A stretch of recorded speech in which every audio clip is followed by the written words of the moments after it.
ton bise. Réveille ton bise. Tin, tin, tin. Réveille ton bise. Hello et bienvenue sur le podcast Réveille ton bise. Je suis Justine, mentor podcast et business. J'aide les entrepreneurs à développer un business qui leur ressemble grâce au Human Design et sans prospection grâce au podcast. Tous les lundis à 6h, je me mets au défi de vous partager des conseils et de l'inspiration pour vous réveiller, vous et votre business. Est-ce que vous êtes prêts à attaquer cette nouvelle semaine à fond ? Moi, je le suis. C'est parti, bonne écoute. Salut Maëlle. Salut. Comment tu vas ? Ça va. Tu sais que c'est une question difficile. T'as pas le droit de poser ce genre de questions. Pardon. Comment ça va aujourd'hui, maintenant ? Là, je suis en forme et je suis contente d'enregistrer. Trop bien.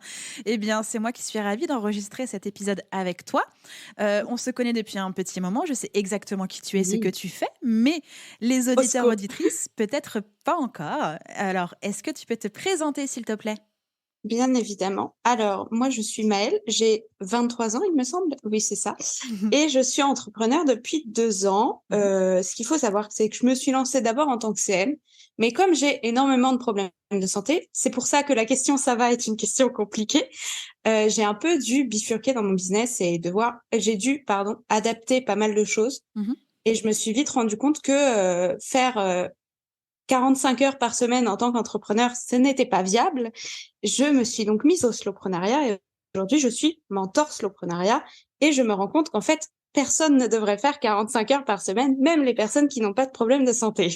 Tout à fait, entièrement d'accord avec toi. Et c'est le gros sujet du jour. On va parler de slowpreneuriat, on va parler de surcharge dans son business, mais surtout comment passer d'un business en surcharge vers une entreprise slow sans tout casser, parce que ça aussi, c'est un gros truc, gros dossier qui fait bien peur. Et on a l'impression que si on commence à réduire son nombre d'heures, et ben en fait, c'est patatrac, c'est le drama, c'est fini et on n'a plus de business. On est d'accord ? C'est faux, c'est faux. Alors, on va démontrer aujourd'hui que c'est totalement faux et on va aller botter les fesses à toutes ces croyances, à tous ces blocages qui fait qu'en fait, il y a énormément d'entrepreneurs et d'entrepreneuses qui sont juste en train de souffrir, subir au milieu de leurs incendies qu'ils ont eux-mêmes créés et qui sont bloqués dedans. Oui, c'est exactement ça. C'est joli la métaphore de l'incendie. Moi, je suis plutôt sur la noyade, généralement. Ah ouais. Chacun sa force. Hein. Moi, c'est le feu, toi, c'est l'eau. Très bien. Exactement. Alors, on va commencer. J'ai envie de connaître quelle est ta propre définition pour toi du slowpreneuriat. Alors, pour moi, le slowpreneuriat, en fait, c'est simplement travailler à son rythme. C'est pas juste travailler moins, parce que travailler moins, ça n'a pas de sens. Pour moi, l'idée, c'est de travailler mieux, en fait. Le but, c'est de se fixer des objectifs qui sont possibles d'atteindre sans niquer sa vie perso, quoi. Donc, en fait, c'est travailler à son rythme dans ce sens-là, parce que si on dit juste, moi, je vais travailler que 2 heures par jour, ça n'a pas de sens si tu travailles de la même façon. Il faut changer sa façon de travailler et pas seulement son temps de travail. Okay. Donc, pour moi, c'est ça, le slowpreneuriat. Parfait. Je suis entièrement d'accord avec toi, avec cette belle définition. Tu l'as dit au début dans ta présentation que tu t'étais rendu compte que toi, ce n'était pas viable de travailler 45 heures par semaine. Oui. Quel a été le déclic justement pour te dire, alors le déclic de ta santé, mais par quoi tu es passé ? Comment est-ce que tu as rencontré le mode slow ? Alors, ça a été en plusieurs étapes. Déjà, j'ai fait un tout petit peu de salariat. Alors, j'ai 23 ans, donc ça a été court. J'ai fait un peu de salariat. Je me suis vite rendu compte que déjà, tenir toute une journée, c'était pas possible pour moi. Il y avait vraiment des moments où j'avais mal. C'était difficile. Et en plus, j'arrivais pas à me concentrer toute la journée. Et ça, je pense que tout le monde le vit. C'est impossible de 8h à 17h d'être concentré et focus en permanence. Le cerveau, il fonctionne pas comme ça. Donc, déjà, je me suis rendu compte que ces 2 trucs-là bloquaient. Physiquement et mentalement, je ne tenais pas une journée de travail. Après, par un pur hasard, je me suis retrouvée entrepreneur et j'ai commencé à essayer de bosser en vendant mon temps, c'est-à-dire en faisant des heures. Et plus je faisais d'heures, plus ce client me payait. Et je me suis vite rendu compte que je ne faisais que ça. Je passais mon temps à penser à ce business, à ce client. Et en fait, j'avais le même problème que dans le salariat, c'est-à-dire que j'étais épuisée physiquement et mentalement et ça ne fonctionnait pas pour moi. Donc à un moment, je me suis dit, ce client, ça va pas le faire. J'ai trouvé un autre client qui m'a payé pour travailler 1 heure par jour à un prix très correct de 850 € par mois pour être tout à fait transparente. Donc clairement pour moi c'était le jour et la nuit parce que j'avais un client qui me payait 10 balles de l'heure et je devais enchaîner les heures pour réussir à avoir un mois correct et un client qui pour 1 heure par jour me payait 850 € par mois. Donc j'ai commencé à avoir les deux en même temps et en plus ce client qui me demandait du temps, énormément de temps, me demandait du temps même quand moi, c'était pas du temps qui leur était dédié. Donc ça a commencé à me bouffer et physiquement, je le sentais. Je dormais mal, j'avais mal au ventre et ça me stressait rien que de recevoir une notif de leur part. Donc il y a un moment, j'ai dit, c'est pas possible, j'arrête de travailler avec vous et je ne reprends jamais un client comme ça qui me demande d'enchaîner les heures pour réussir à faire un peu d'argent. Donc c'est là que je me suis vite rendu compte que ça ne fonctionnait pas d'enchaîner les heures comme ça et qu'il fallait que je change. Et tout bêtement, j'ai créé ma façon de travailler avant de découvrir qu'en fait, ça existait et que ça avait un nom, et c'était le slowpreneuriat. Moi, je me suis vite mis en tête que, OK, je voulais que des clients où je travaille 1 à 2 heures par jour par client, c'est tout, et que je prends du temps pour moi autour, sinon j'arriverais pas à enchaîner. Et donc ça s'est fait tout seul, en pivotement comme ça, en bidouillant pendant les 6 premiers mois de mon entrepreneuriat. Et je suis vite arrivée dans ce truc du slowpreneuriat et j'ai découvert le mot et j'ai fait « Ah oui, c'est un mot qui correspond pas mal à ce que je fais ». Trop bien. Et comment ça a été perçu autour de toi, justement? Alors, je ne parle pas de salariat à entrepreneur, mais de sur-entrepreneur à bah non, en fait, je vais ralentir et je vais faire une entreprise en fonction de moi. C'est mes proches qui ont vu le plus la différence. Je sais qu'à ce moment-là, quand j'ai fait le switch, j'étais avec mes parents parce qu'ils étaient là pour les vacances de février, tout simplement, et j'étais avec eux. Et je suis passée de plusieurs jours où je leur disais non, je peux rien faire parce que là, toute la journée, je bosse, à je me lève le matin, je travaille 1 heure pendant qu'ils déjeunent et après, on passe la journée ensemble. Donc clairement, ça n'avait rien à voir, quoi. Ils me voyaient le matin, ils savaient que je prenais l'ordi, je travaillais un peu, je fermais, c'était fini. Et il y avait pas de je reprends l'ordi toutes les 3 secondes, je vérifie, j'ai besoin d'être tranquille, j'ai besoin d'être toute seule. Ça marchait pas. Donc ils ont vu la différence parce que bah ça me prenait peu de temps et après j'avais du temps à leur consacrer et j'étais avec eux pour profiter de leurs vacances. Donc ça clairement, ils ont vu la différence. Et je me rappelle d'une phrase que m'a dit mon père, c'est bah, en fait, t'as tout compris parce que tu bosses pas beaucoup, tu te fais de l'argent assez correctement. J'arrive à vivre de mon métier, donc c'est que ça va. Et tu peux profiter à côté de nous pendant qu'on est en vacances sans être forcément en vacances. Donc, il était content pour moi plus qu'autre chose. Trop bien. Parce que c'est vrai que quand on se lance, quand on travaille de chez nous, quand on vend du service et aussi sur le web, il y a une espèce de penser un peu autour de nous de mais de toute façon tu travailles jamais, de toute façon tu es toujours en vacances, de toute façon tu fais ce que tu veux quand tu veux, blablabla. Justement, quand tu es vraiment dans ce truc de en fait je fais vraiment ce que je veux quand je veux, ça peut être hyper mal perçu. Mais c'est qui cette personne qui fait nimp dans sa vie? En fait, elle travaille jamais. Alors qu'on sait que tu as compris et que tu as tout compris en fait de la vie, mais dans la pensée autour de nous, c'est genre mais elle a vraiment rien compris, elle fait n'importe quoi. C'est sûr, c'est n'importe quoi. Mais en fait, c'est de la frustration parce que on vit pas dans un monde où on nous dit toi, ta personne et ton bien-être est prioritaire. On nous dit le travail est prioritaire. Donc, on est élevé comme ça, on vit comme ça, le salariat est comme ça, tout est pensé comme ça pour que le travail soit le plus important et qu'on soit valorisé par ce travail. Quelqu'un qui fait un burn-out, limite, c'est oh ouais, mais elle en fait tellement, elle est sur tous les coups en même temps, enfin, elle gère tellement de trucs, tu vois, c'est un peu cette image aussi de la girl boss en mode elle est à fond, elle bosse tout le temps, elle gère tout, sa vie c'est le business. Et bah oui, c'est dur d'arriver et de dire bah alors moi je suis l'exact opposé et vous allez clairement me traiter de glandeuse et me prendre pour une grosse flemmarde parce que je mets ma vie en priorité sur le travail.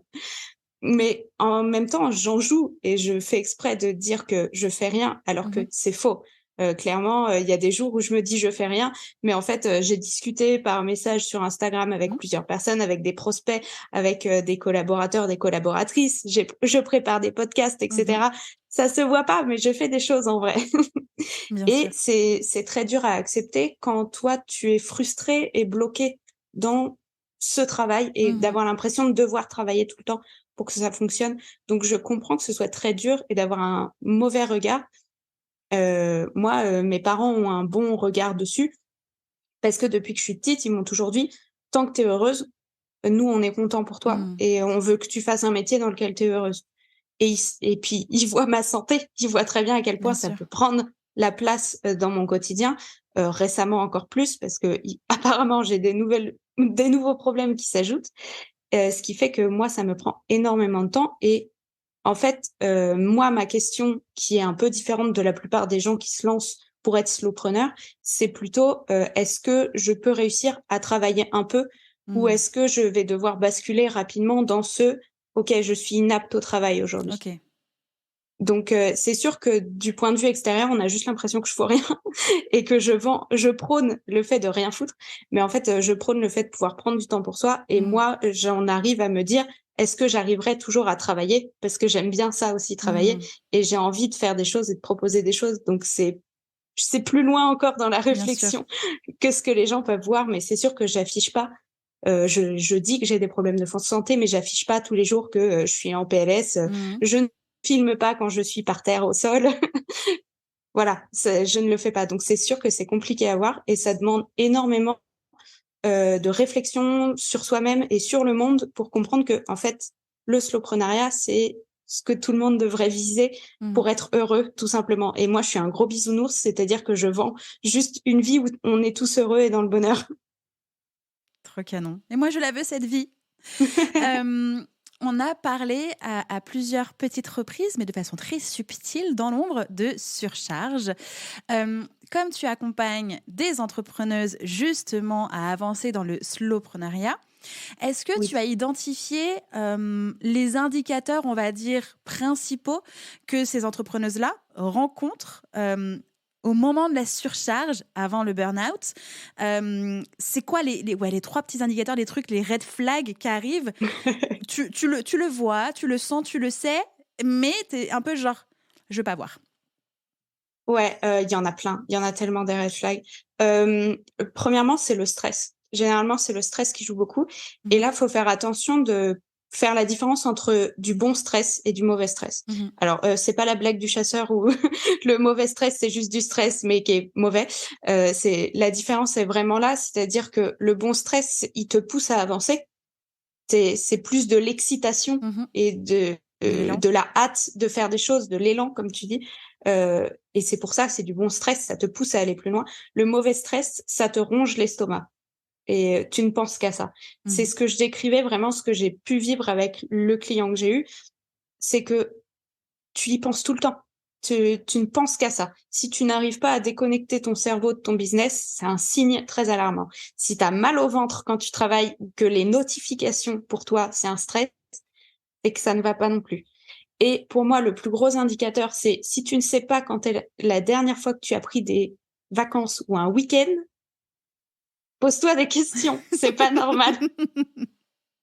Non, mais c'est bête, hein, mais la plupart de mes clientes, quand elles arrivent, elles me disent, en fait, j'ai pris le recul et je viens de réaliser que ça fait 1 an que j'ai pas pris de vacances. Et là, tu fais, alors, ça va pas. Le principe des vacances, c'est que tu aies du temps pour toi, pour te reposer sérieusement, parce qu'on sait très bien que quand on est au travail, on se repose pas correctement, ce qu'on devrait faire. Mais bon, si déjà tu as des vacances pour rattraper le truc, c'est pas mal. Les vacances, c'est fait pour ça, pour se reposer, pour prendre du recul. Et pour moi, c'est hyper important de prendre du recul, surtout en business, parce que c'est là que tu vas avoir les meilleures réflexions, la meilleure créativité pour avancer et vraiment emmener ton business dans le bon sens et pas juste travailler pour des clients et pas avancer dans ton propre business. Et ensuite, il y a une chose, si tu arrives à prendre des vacances, mais que tu te rends compte que tu es malade à chaque fois que tu es en vacances, c'est parce que ton corps, Il lâche. il a juste attendu les vacances pour tout lâcher. Ça veut dire qu'il est à fond en permanence et quand tu lui dis vacances, il s'arrête et fond, T'as tout qui arrive. Donc, je sais que ça marche bien pour les personnes qui font des boutons de fièvre, qui arrivent au moment des vacances. Moi, j'ai tendance plutôt à faire des orgelets. Donc, si je me réveille un matin avec l'œil fermé, je sais que c'est à cause de ça. Saigner du nez, c'est un bon signe de fatigue. Ah ouais. Et des fois, tu te dis, ah zut, je saigne du nez, c'est rien, ça va passer. Ça peut être très clairement un signe que tu es épuisé physiquement. Donc, faut voir ce que toi, ton corps va te donner comme symptômes. Mais les cernes, la fatigue, enfin, ça se voit et ton corps va vite t'envoyer des messages. Le problème, c'est que généralement, tu ne regardes pas ces messages et que tu passes à côté. Exactement. Il y a peu de temps, alors je ne sais plus si c'était pendant les vacances de Noël ou les vacances d'été, j'ai vu passer sur Instagram une entrepreneuse que du coup j'ai arrêté de suivre, comme ça c'est réglé, qui disait « Moi, je n'ai pas besoin de vacances puisque je me sens hyper bien dans mon entreprise, que c'est mon rythme, que voilà, les entrepreneurs qui ont hâte d'être en vacances, posez-vous des questions, ça veut dire que vous n'êtes pas heureux. » Et j'étais là genre « Mais c'est quoi cette... bullshit, c'est comment, à quelle heure en fait ?» Mais tu sais, même là encore, j'ai pas les mots.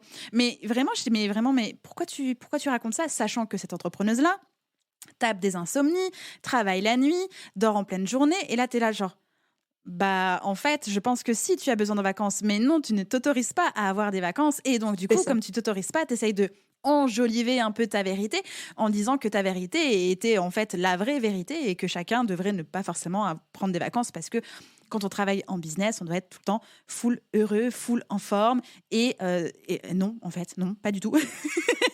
Alors, il y a deux choses. Non, tu n'es pas obligé d'être toujours heureux en business. Ça arrive d'avoir des moments où ça se passe pas bien. Et deuxième chose, ce n'est pas parce que tu es heureuse dans ton business que tu n'as pas besoin de repos. C'est pas le bonheur, c'est pas un remède miracle au repos. C'est pas le bonheur ou le repos. Les deux vont ensemble. C'est-à-dire que si notre cerveau a besoin de 8 heures de sommeil, faut les respecter. Point. C'est pas parce que tu vis la meilleure vie, t'as la meilleure famille, tu réussis, tu fais des millions que tout d'un coup tu n'as plus besoin de dormir dans ta vie. Non, ça marche pas comme ça. Si vous voulez rechercher, il y a énormément d'études sur des personnes qui ne dorment pas pendant 2, 3, 4 jours pour voir ce que ça donne. Ben, c'est assez rigolo à quel point c'est hallucinogène, vous faites n'importe quoi, tu as la vision trouble, ce n'est pas normal.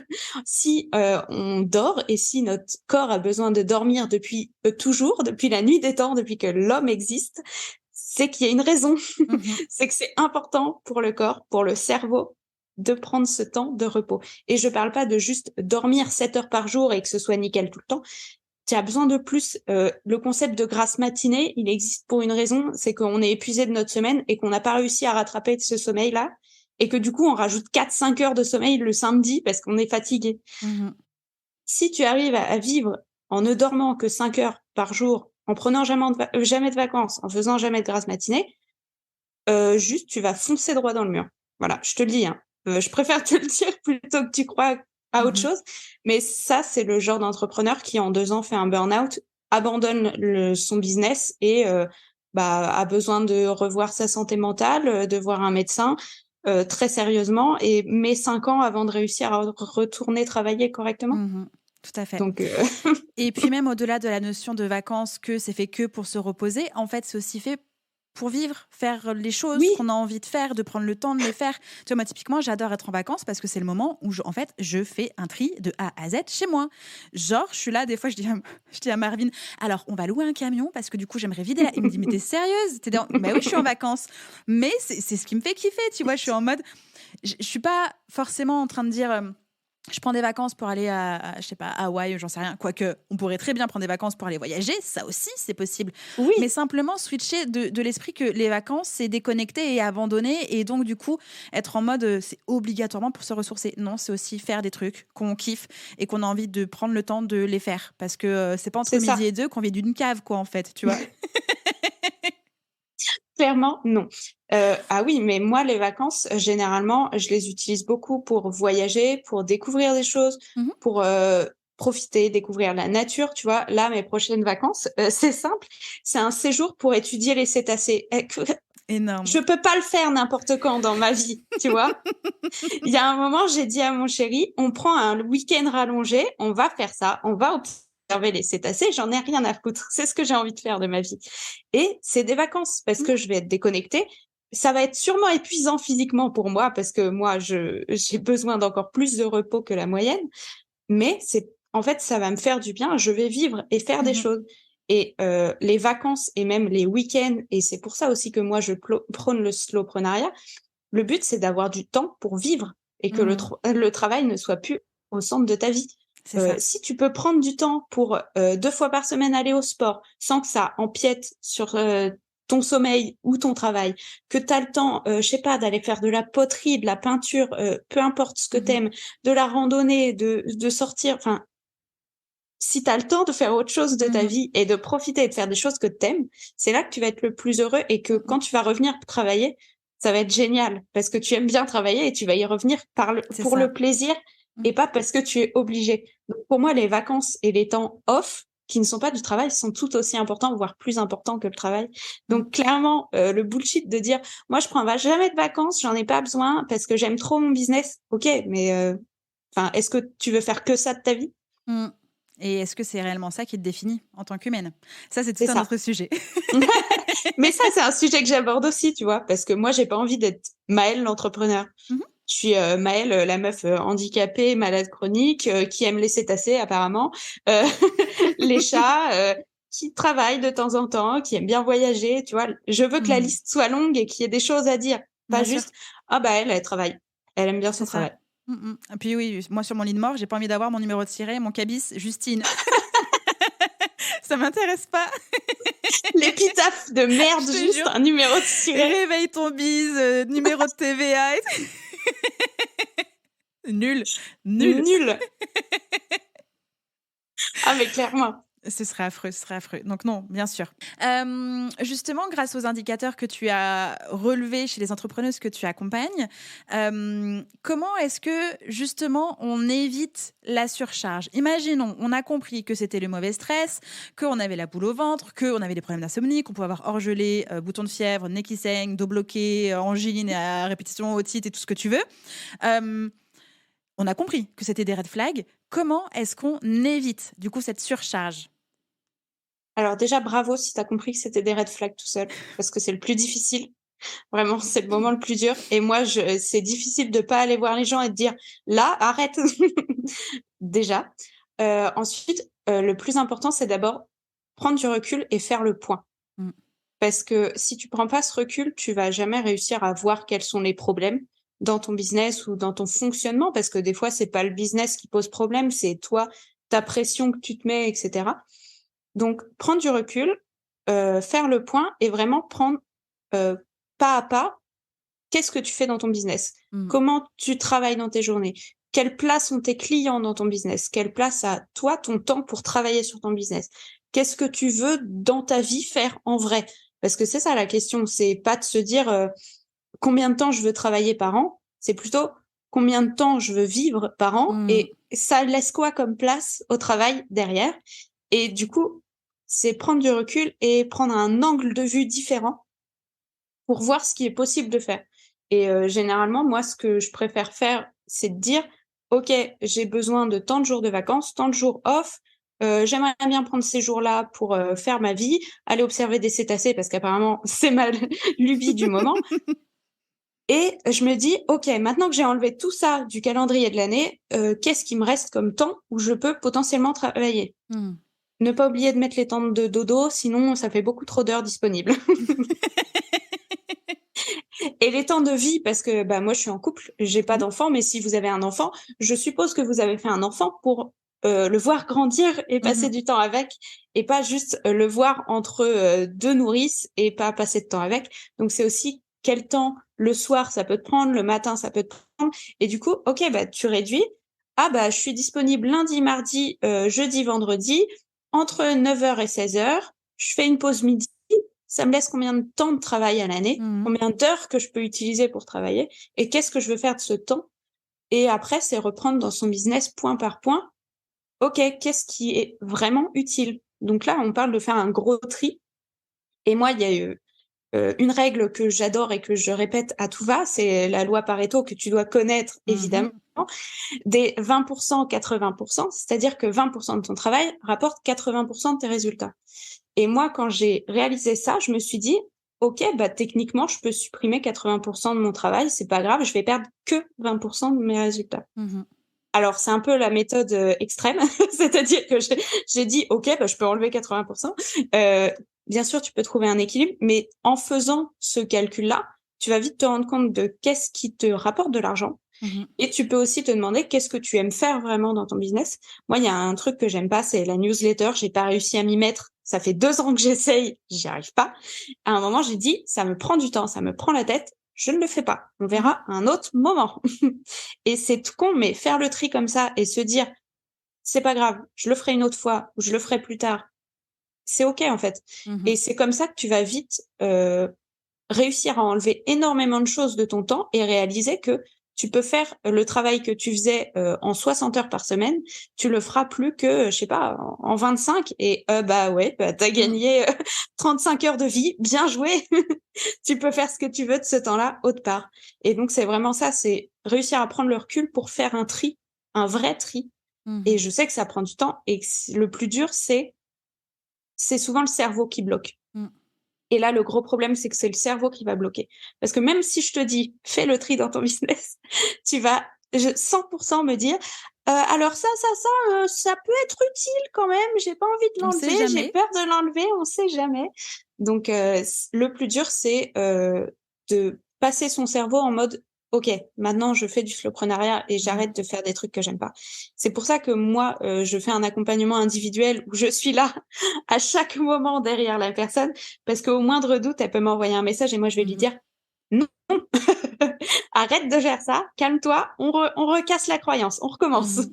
Et en fait, c'est super important, mais c'est compliqué à faire de prendre ce recul, mais c'est la meilleure façon de réussir à ralentir vite et mettre un gros coup de frein avant de se prendre le burn-out dans la tronche.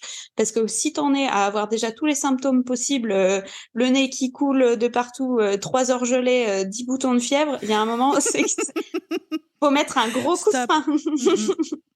Et c'est plus facile de le faire plus tôt. Mais généralement, on le fait pas plus tôt. On le fait au moment où c'est le plus compliqué. Ou alors, après, une fois qu'on a fait le burn-out et qu'on essaye de revenir et qu'on essaye de ne pas refaire les mêmes erreurs. Et c'est dur, mais c'est là qu'il faut mettre les plus gros coups de frein parce que tu sais ce qui t'attend ou tu sais ce que tu as déjà vécu et qui peut te retomber dessus.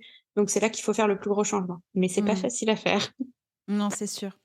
Donc ça, en fait, ce serait la première étape pour passer, en fait, pour switcher d'un business normal, entre guillemets, gros business surcharge, à un slow business. Donc, première étape, on prend du recul et moi, c'est ce que j'appelle faire la photographie de son business actuel. C'est-à-dire, tu regardes ce qui se passe, clairement, tu passes en revue de ce qui se passe du lundi où tu ouvres tes yeux au dimanche soir où tu vas les fermer, tu notes tout, tu regardes, tu observes et en fait, tu vas te rendre compte qu'il y a 1,5 milliard choses qui n'ont rien à voir ici, qui sont juste là parce qu'il faut remplir, parce que c'est ça aussi. Plus il y a du temps de disponible, plus on va remplir ce temps disponible. Et là, c'est typiquement la loi de Parkinson, c'est-à-dire que plus tu as du temps pour faire telle chose, plus tu vas prendre ce temps-là pour faire ce truc. Alors qu'en fait, finalement, ça peut être réglé en 10 minutes, comme une demi-heure, peu importe. Si tu as dit, c'est bon, j'ai 3 semaines pour le faire et que ça traîne pendant 3 semaines, c'est juste parce que tu as décidé qu'en fait, il y avait 3 semaines pour faire ce truc.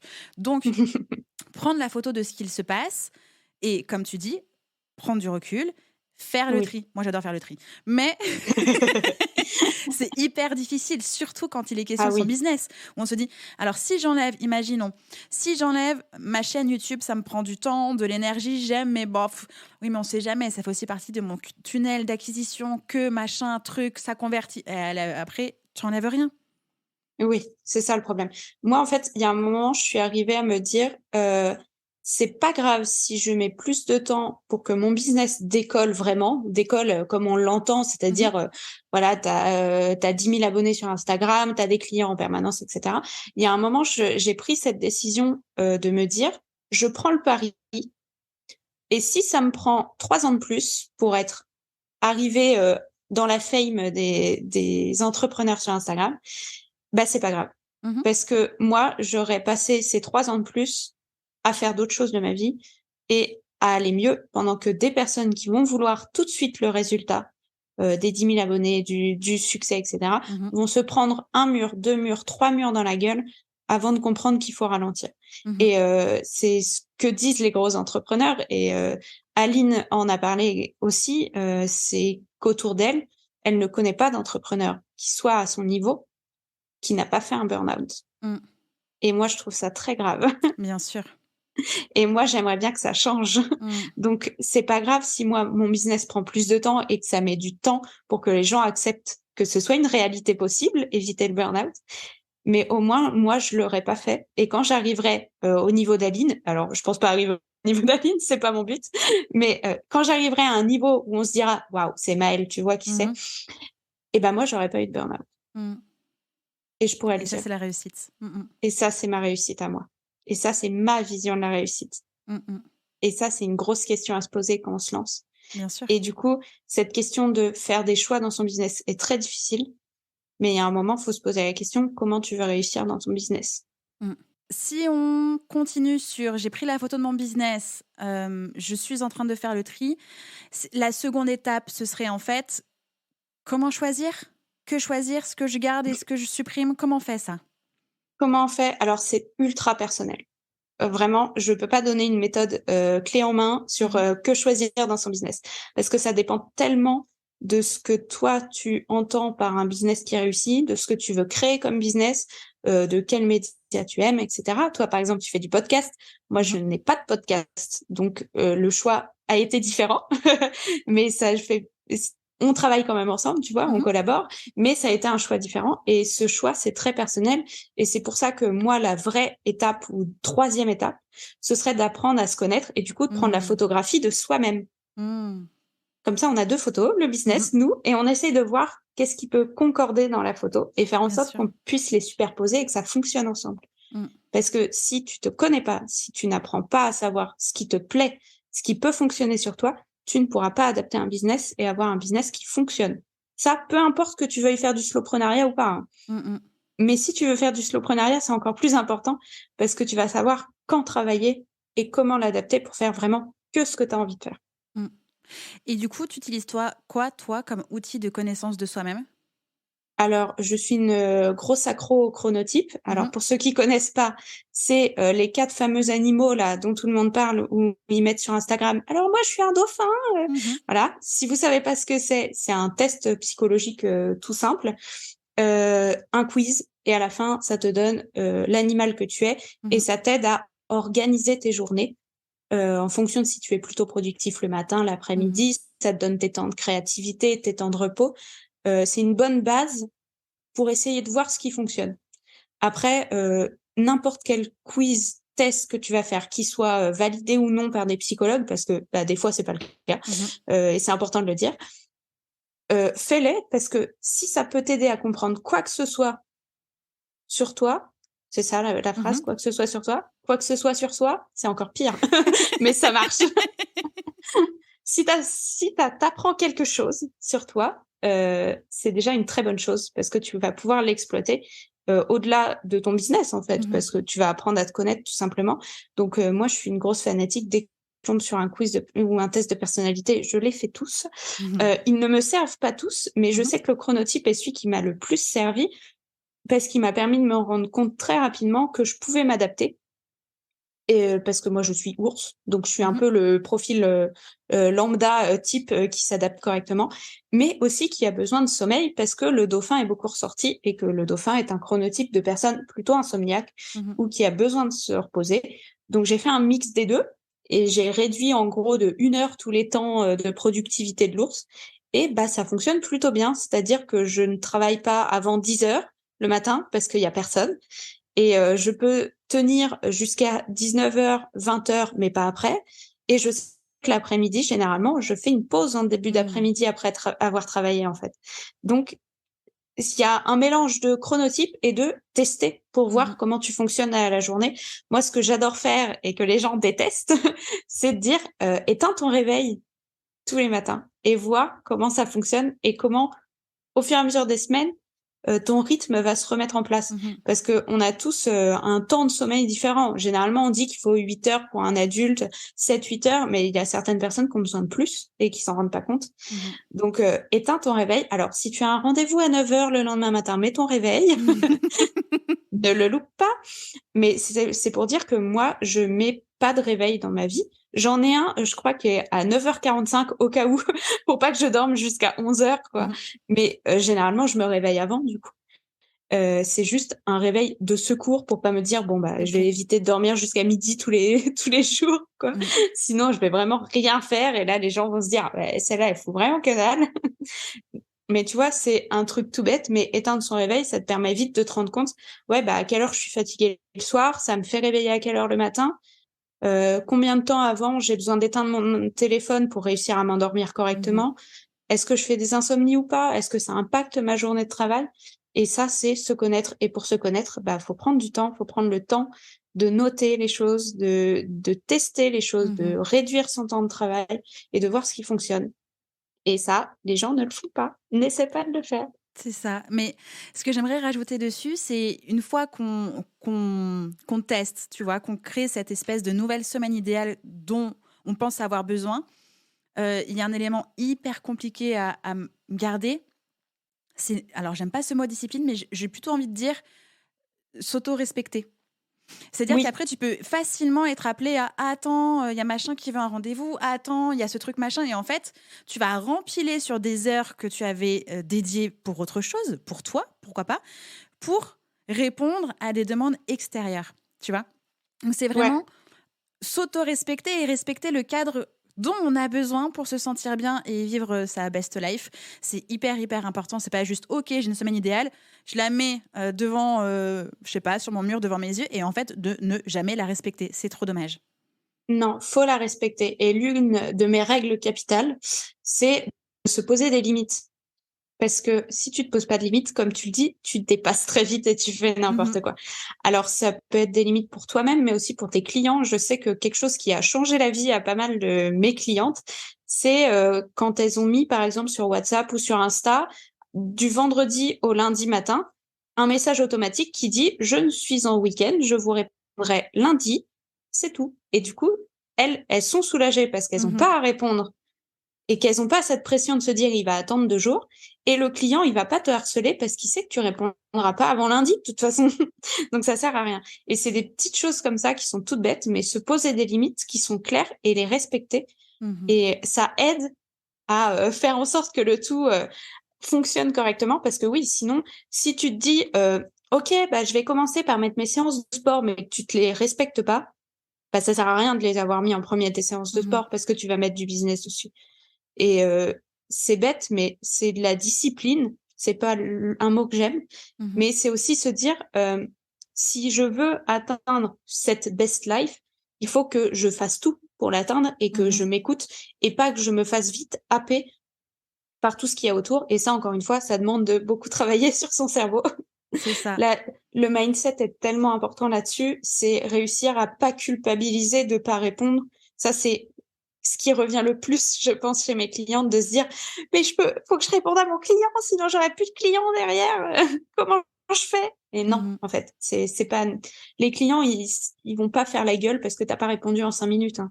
Les clients, ils s'en foutent. Hein. Moi, je sais que mes clientes m'envoient des messages parfois à 22, 23 heures en sachant très bien que c'est OK que je réponde pas tout de suite. Donc moi, je regarde le message et je m'endors. C'est tout. Et c'est pas grave, c'est OK. Et elles le savent en tant que mes clientes que c'est OK. Mais quand c'est leurs clients, c'est plus compliqué à se dire c'est OK. Donc c'est vraiment de travailler ça et de s'y habituer. Au bout d'un moment, on n'a plus de culpabilité. Hein. Moi, je suis à un level de non-culpabilité.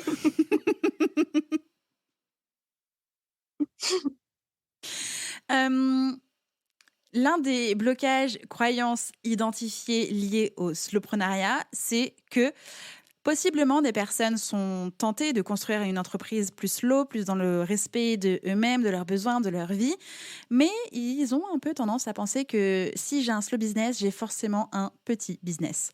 Quels sont tes arguments? Alors, attends, vous avez 4 heures. C'est-à-dire un petit business. C'est quoi un petit business? Non, mais moi, je suis trop philosophique. En fait, la réponse, ça va être, qu'est-ce que tu entends par un petit business? Non, mais je comprends que la question, c'est une question d'argent et de succès, je suppose. Bah bien. Est-ce que tu es rémunéré à l'heure? Si oui, si tu passes de 10 heures à 2 heures, tu vas faire moins d'argent. Mais pourquoi tu es rémunéré à l'heure? Pourquoi tu fais ça? Arrête de te rémunérer à l'heure. Fais payer pareil au client si c'est 2 heures plutôt que 10. Et voilà, ça changera rien. Alors, c'est la réponse très facile, mais c'est la vérité, en fait. Moi, je travaille avec des clients un certain nombre d'heures, mais je ne suis pas payée à l'heure, et bien heureusement. Sinon, je ne serais payée des cacahuètes pour mon travail. Alors que en réalité, ça fait 1 an que je travaille sur mon accompagnement. C'est des réflexions, c'est du temps de travail, c'est du temps de création, c'est du temps d'expérience, de savoir que je mets dans parfois une seule heure de coaching. Et t'imagines si j'étais payée juste sur cette heure-là et pas sur tout ce que je sais faire et tout ce que j'ai travaillé avant. En fait, ce qui vous fait peur, c'est plus de vous vendre à votre juste valeur et de vendre votre valeur à vos clients que de réduire votre temps de travail. Sauf que votre valeur, si vous-même vous respectez pas votre travail et votre valeur, votre client, il va pas vous respecter non plus. Et c'est pour ça que vous avez des clients insupportables. Généralement, c'est des prix trop bas. Vous laissez faire tout ce que vous voulez avec votre client, il vous marche dessus, il vous parle mal. En augmentant vos prix, vous allez réduire ça tout de suite et vous rendre compte que, bah oui, en fait, votre travail a de la valeur, qu'il a un prix. Et en fait, on est en business pour faire de l'argent à la base.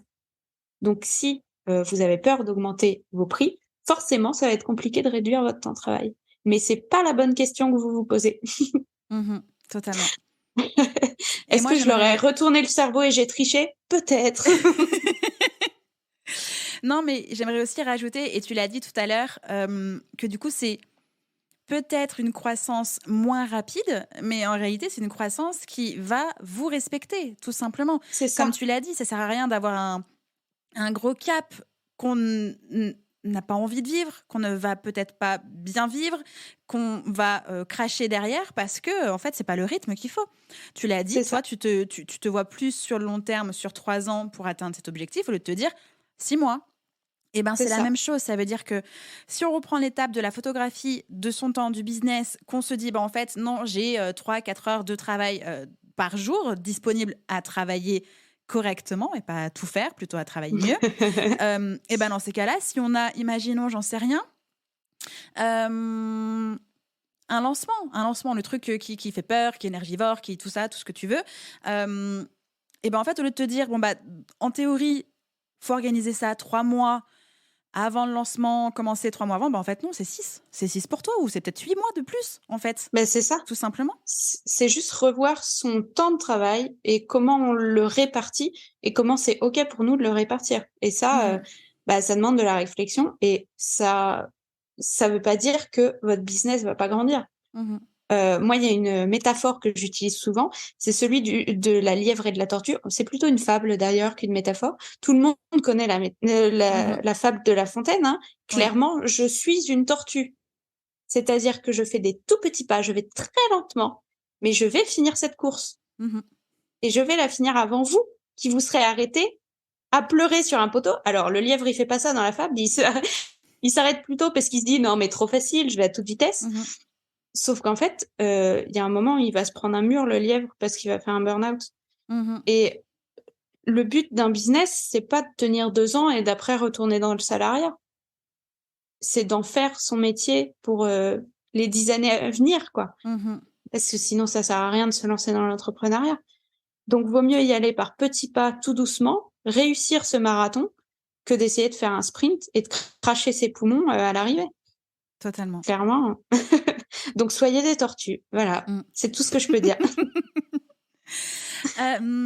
J'ai une question qui me taraude et je pense aussi que c'est une espèce de pensée liée au slowpreneuriat, mais est-ce qu'on peut être solopreneur en slow business, donc un entrepreneuse seule dans son entreprise, ou faut-il forcément déléguer? Parce que dans ce temps qu'on a réduit pour travailler, il y a bien des choses aussi qu'on n'aime pas faire, où on se dit c'est vraiment pas là où je mets la bonne énergie, là où j'ai ma zone de génie, machin. Est-ce que forcément, ça veut dire déléguer quelque chose à quelqu'un? Pas forcément. Ça dépend à quel niveau de ton business. Alors déjà, la réponse la plus simple, c'est je travaille toute seule. Voilà, donc déjà, je suis moi-même un exemple. Si vous voulez un exemple de quelqu'un qui parle de ralentir sans vous cacher qu'il y a 10 personnes derrière qui travaillent à sa place. Donc oui, c'est plus compliqué parce qu'il y a une problématique d'argent. Quand tu es solopreneur, tu peux pas te permettre de déléguer à plusieurs personnes. Et oui, c'est compliqué. Et oui, il faut faire des choix. Mais c'est pour ça que je suis là et que je fais cet accompagnement. J'ai pas accompagné des personnes qui ont une équipe de 10 personnes. J'ai accompagné des solopreneurs à chaque fois. Alors, c'est un hasard. Je veux bien accompagner des gens qui ont 10 personnes dans leur équipe, mais généralement, ces personnes se rendent pas compte qu'elles ont besoin du soloprenariat parce qu'elles ont déjà délégué la majorité de leur business à d'autres personnes. Et c'est vrai que je vois beaucoup émerger. Je sens que 2023, c'est l'année essayer de ralentir, de parler de bien-être, etc. Sauf que ce sont des personnes qui ont déjà une équipe qui en parle. Et c'est très frustrant parce que évidemment que c'est plus facile, oui, de faire ce chiffre-là ultra élevé de chiffre d'affaires, de vivre sa meilleure vie à Bali, de dormir la moitié de la journée quand tu as une équipe de 10 personnes derrière qui peut faire les choses à ta place parce que tu gagnes de l'argent. C'est ultra frustrant et je comprends que du coup, l'image du slowpreneuriat, ce soit un peu en mode, bah, tu délègues tout et puis voilà, tu libères du temps. Sauf que non, le slowpreneuriat, à la base, c'est pour un seul être humain parce que justement, c'est le fait d'être tout seul solopreneur qui est le plus dur dans l'entrepreneuriat. Et en fait, quand vous passez le cap de réussir à pouvoir déléguer, c'est déjà un autre métier, en fait. Et vous allez pouvoir faire attention à votre santé. Même si, bon, la plupart du temps, vous vous rajoutez des choses et vous déléguez pour pouvoir en faire 2 fois plus. Mais ça, c'est pas une bonne idée non plus. Mais en fait, le slowpreneuriat est parfaitement adapté pour les solopreneurs parce que clairement, c'est là que la problématique est la plus grosse. Parce que c'est là que tu peux pas, en 2 tours de main et en sortant ta carte bleue, régler les problèmes de temps dans ta vie. Bien sûr. Donc clairement, oui, c'est adapté. Ce que j'aimerais aussi rajouter, c'est que justement, avec tout ce qu'on s'est dit aujourd'hui, c'est largement possible de faire switcher son business surcharge à un business plus slow, sans cracher son business, sans mettre la clé sous la porte. C'est simplement qu'il faut accepter que ce processus-là prend du temps. C'est pas du jour au lendemain où on supprime tout et on dit hey, c'est bon, c'est du slow. Non, en fait, pas du tout. C'est progressif. Non, ça prend du temps. C'est ça, entre la photographie, les décisions, la mise en place, c'est vraiment sur du temps long. Oui, clairement, c'est du temps long et ça demande ce temps long. Surtout parce que c'est le cerveau qui va bloquer, encore une fois. Mon accompagnement fait 10 semaines, il y a une raison. C'est parce qu'il y a besoin de ce temps pour mettre les choses en place. Et encore 10 semaines, c'est le minimum pour que tout soit enclenché correctement. Et je sais que c'est très compliqué et que les premières semaines de mon accompagnement, j'ai des retours de mes clientes qui ont peur et qui, au bout de 2-3 semaines, se disent « je sais pas où je vais là ». Et clairement, c'est normal, c'est parce que ça demande beaucoup. C'est qu'on passe d'un business à un autre complètement et qu'on a peur, bah oui, de cracher son business. Mais si on prend le temps de le faire correctement, on se fait accompagner avec quelqu'un qui te rassure tout au long, ça se fait et ça se fait bien et sans accroc. Et même derrière, généralement, le business fonctionne mieux et va mieux parce que, bah oui, vous surmenez, ça n'aide pas votre business non plus. C'est sûr. Donc, ça prend du temps, mais ça se fait. Totalement. Ça se fait. Y a pas de souci. Peut-être quelques égratignures parce que ça fait un peu mal de se dire bon, j'arrête ma newsletter. Mais c'est le plus dur que vous aurez à subir. Totalement d'accord avec toi. Clairement, c'est incomparable par rapport à un burn-out. Eh bien, merci beaucoup pour cet épisode full valeur. J'ai passé un agréable moment avec toi. Moi aussi, merci pour l'invitation, encore une fois.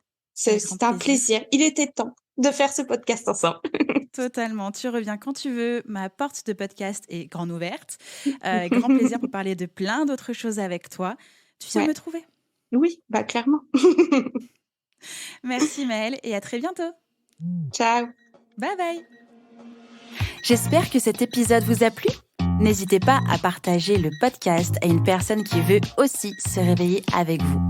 Retrouvez l'ensemble des informations et des liens en description de l'épisode ainsi que sur le site internet www.justinarma.com. Si vous avez des idées, des suggestions ou si vous avez juste aimé cet épisode et que vous voulez me le dire, direction Apple Podcast pour laisser un commentaire et des petites étoiles. Vous pouvez aussi me laisser des petits mots sur Instagram au nom de Justine-Arma avec 2 A ou par mail à l'adresse hello@justinarma.com. N'oubliez pas de vous abonner à Réveille ton bise sur votre plateforme d'écoute préférée pour ne pas louper votre réveil. On se retrouve lundi prochain, 6h, pour un nouvel épisode. Bonne semaine. Ciao!